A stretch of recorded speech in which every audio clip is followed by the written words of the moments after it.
There's a new way you can preserve a part of your favorite TV series where you get to keep it with you wherever you go.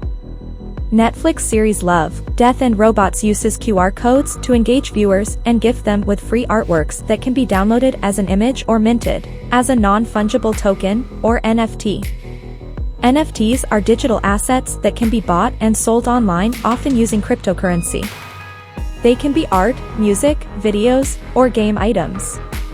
Known as The Hunt, viewers are sent on a hunt for QR codes that lead to 9 exclusive Love, Death and Robots digital collectibles. There are 9 QR-coded Love, Death plus Robots artworks scattered throughout the digital and physical world. Collecting them all will take a keen eye, says their site. Powered by Web3 company feature, the QR codes are seen within Volume 3, social media, and on a billboard. Once you scan a code, it leads to a landing page that lets you download or mint the artwork, which can only be done via mobile phone. The free artwork will only be up for a few weeks, so if you want to collect them, now's the perfect time for it.